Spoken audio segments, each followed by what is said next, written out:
how did this ideology of Zionism and Christian Zionism impact us, Palestinian Christians?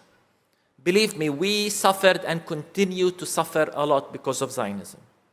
From the very beginning, from the Nakba, more than 50,000 Palestinian Christians were displaced. Over 30 Christian communities and villages were erased.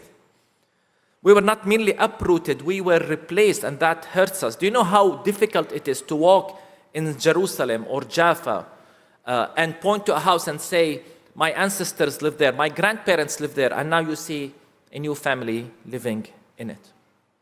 We lost a lot in the Nakba. By the way, a lot of the church's property and land was confiscated by the new state. And we also lost a lot from the sense of Western support, because now we were targeted not because of our faith, but because we were Palestinian Arabs, dispossessed not only physically, but also theologically, as Western theology aligned itself with colonial power. And since then, we have lived like all Palestinians under occupation, under apartheid. Our lives are shaped by military control, checkpoints, settlements, violence, an apartheid world that fragments both land and people. And believe me, many times and for many years, we were not even allowed to speak openly about these injustices to Western Christians because they would accuse us. Too often we were treated like second-class citizens, second-class Christians by Western Christians. They trusted the voice of our colonizer more than that of the indigenous Christians. And of course, we all know what's happening in Gaza today. Palestinian Christians are victims of genocide alongside their Muslim neighbors. Churches have been attacked. Families have been killed inside the church. And an ancient Christian presence is on the brink of extinction. Maybe you know that Gaza is the home to one of the oldest Christian communities in the world.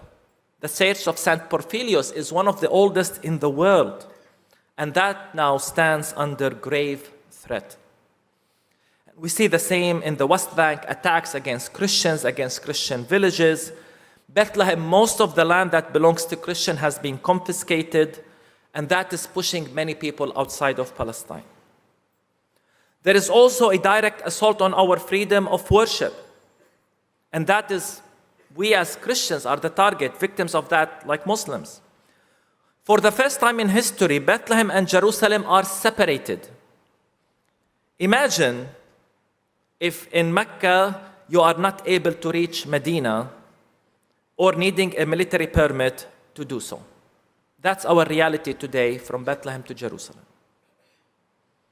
This is our reality. And Christian feasts are disrupted. Christians in the old city are sometimes blocked from attending prayers at the Church of the Holy Sepulchre, the same as Muslims are blocked from attending prayers at Al-Aqsa Mosque. And at the very heart of all of this, and this is important, is the Judaization of Jerusalem.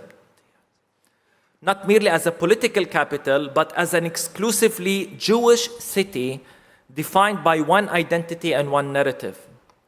Through laws, planning policies, demographic engineering, and selective history, Jerusalem is being reshaped to erase its Christian and Muslim presence. Neighborhoods are demolished.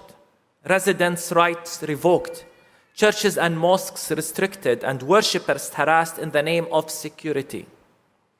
So the goal is not now coexistence, it's exclusivity. One people, one faith, one story. Again, this is Zionism.